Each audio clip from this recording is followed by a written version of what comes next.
As my 5-year-old likes to say, about 2 hours after she's supposed to be asleep, we've got a problem, guys. Seriously.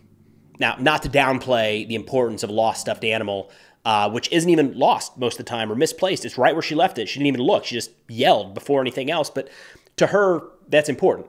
But over in Somalia, a UN arms embargo was just lifted, meaning a bunch of new weapons are going to start flowing into that country at the same time that a bunch of international partners ended their security mission there, raising the question, can the Somali government beat back the terrorist force that has taken over a significant portion of the country?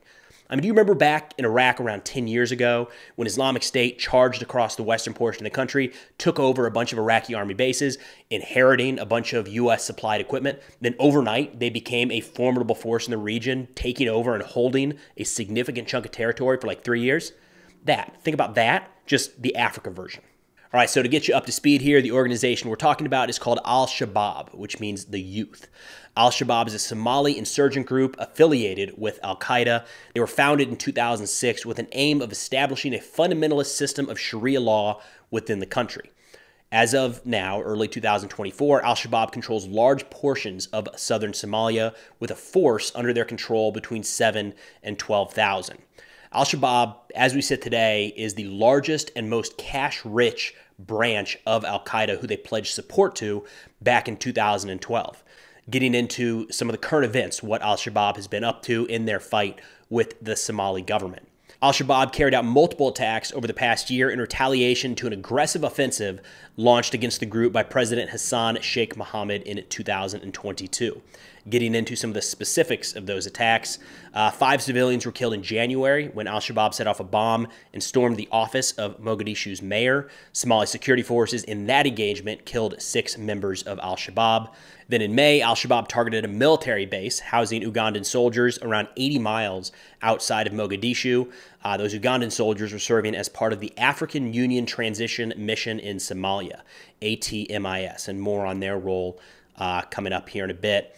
Al-Shabaab claimed to have killed 137 Ugandan soldiers in that attack. Uganda reported having lost 54 men. Then in August, Somali government forces had to retreat from the town of Aswain, which they had captured from Al-Shabaab just a few days prior. The Somali government had 2 brigades worth of troops in the area who'd captured the town. They came under attack by suicide, vehicle-borne improvised explosive devices, and Al-Shabaab infantry that stormed the town. The official details coming out of that are still kind of vague. Al-Shabaab claimed to have killed 178 Somali soldiers, but it's not entirely clear what the total battle damage was from that engagement. However, it did cause the Somali military and the clan militias allied with the Somalian government to retreat from their positions in the area. Now, we can't talk about Somalia and Al-Shabaab and some challenges in that region without talking about piracy. Right? So piracy attacks off the east coast of Africa have been increasing as of late, but they're nowhere near their peak level that they reached in 2011. This past January, Al-Shabaab actually lost control of a major port town, which had kind of served as a major hub for Somali pirates, which was a significant source of the group's income. There was a report in 2013 that said these Somali pirates agreed to share between 20 and 50% of the ransom payments they received from capturing these commercial vessels with Al-Shabaab for continued use of those ports. But these Somali pirates are not exclusively operating off the coast of Somalia. This past November, Somali pirates hijacked a tanker off the Yemeni coast. The tanker sent the distress signal during the attack, and American forces, an American warship, showed up, chased them off, and eventually captured some of these pirates as they tried to escape. And if you remember, when that happened, for a little while, there was a belief, just because of what had been happening in this region, that these were Houthis. Then the Americans captured them, and in subsequent interrogations found out not Houthis, more Somali pirates just operating a little ways away from home. Now, one of the challenges with Al-Shabaab is that they're not just targeting the Somali government. They continue to make threats and carry out military operations against neighboring countries as well. In fact, this is likely to boost recruitment and support for the group in places like Ethiopia, Kenya, and Somalia. I mean, attacks in Kenya have become kind of a strategic priority for Al-Shabaab in 2023, who committed 19 attacks in northeastern Kenya in June alone. And since February, they averaged 1 attack per month across the country. They additionally carried out IED attacks targeting Ethiopian bases in the southwestern portion of the country. And in June 2023, the Ethiopian army announced that it had stopped an Al-Shabaab attack near its shared border with Somalia. Now, the U.S. is involved here and has been running a series of drone operations against Al-Shabaab for quite a while now to try to help the Somali federal government's offensive against the organization. One of the first U.S. drone strikes of 2023 took place in January near the town of Galkad in central Somalia, where U.S. Africa Command, or AFRICOM, said it killed at least 30 Al-Shabaab members in what it called a collective self-defense strike. One note with all of these strikes that the U.S. is conducting in Somalia, they're regularly saying that they are in self-defense of the Somali forces on the ground. Then in September, Al-Shabaab released a statement accusing a U.S. drone of killing 8 women and children from a single family in one of the Al-Shabaab-controlled provinces. And then a December drone strike killed Moalem Ayman, the leader of Al-Shabaab's Jaish-Aman unit, responsible for attacks in Kenya and Somalia.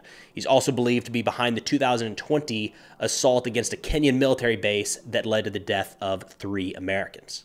Now, as mentioned previously, there is an ongoing offensive against Al-Shabaab in the countryside of Somalia, made up of clan leadership, the Somali government, and Ethiopia. Now, Djibouti, Ethiopia, and Kenya have all committed troops to combat Al-Shabaab in the region, but as of now, only Ethiopia has followed through on that promise.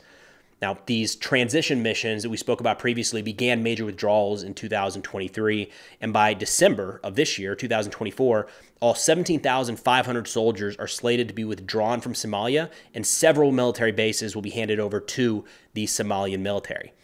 Right now, the Somali government claims that it has significantly improved the security situation, and their partnership with regional powers will allow the country to maintain order without this significant international presence. So before long, the security situation on the ground in Somalia is going to be entirely the responsibility of the Somali military, which some have said are now a professional army able to carry out the necessary protections for a nation. But there's a lot of skepticism with that, including some notable figures inside of Somalia. So part of the reason that the transition mission is wrapping up here is they're saying mission accomplished. We did a handful of things we came here to do. And what they're pointing to is that they expelled Al-Shabaab from Mogadishu back in 2011. They protected the transitional federal government as it first came into power. And then they secured the process that established the country's current federal government. Now, there's also an African Union mission in Somalia that arrived in Mogadishu back in 2007. They eventually, by 2014, grew to around 22,000 strong in the country. But in 2022, it was renamed a transitional force, kind of a signal from the African Union that it was entering the last phase of its military deployment in Somalia. So not to downplay the role of Somali forces in the ongoing war with Al-Shabaab, but most of the major accomplishments that have been had in recent years have been with pretty heavy involvement from regional or international partners. Then amidst all this chaos, unknowns, and continued fighting with Al-Shabaab, the United Nations tossed a grenade right in the middle of everything, lifting the 30-year arms embargo that was first placed on Somalia during the Civil War back in the 1990s. Now, to be fair, this is something that could be very beneficial to Somalia. It gives them access to a lot more military equipment that they will use and can use in their fight against Al-Shabaab. Incredibly important now as their international and regional partners start to exit the area. On the other hand, if the Somali government and military is not up to the task, all of these weapons flowing into Somalia could very quickly end up in the hands of Al-Shabaab. As of now, it remains to be seen whether Somali federal troops have the training and discipline to take on Al-Shabaab, who are battle-hardened and highly capable. And if they're not, and Al-Shabaab runs through them and takes over these newly acquired weapons, that organization is not just going to be the largest and best funded branch of Al-Qaeda, but they will also be the most heavily armed as well. So kind of playing this forward, of course, that would make Al-Shabaab a significant threat in the region. You got to think they open up the port to the Somali pirates. They now have free reign in the Gulf of Aden, significantly impacting international shipping, which is great. Good timing, because the Houthis are doing the same thing right now out in the Red Sea. So keep an eye on Somalia. But that's all I got for now. Thank you to Peter Smith putting together the research for this video. You can find more of Peter's work at the link in the description below. Thanks for watching. I'll see y'all next time.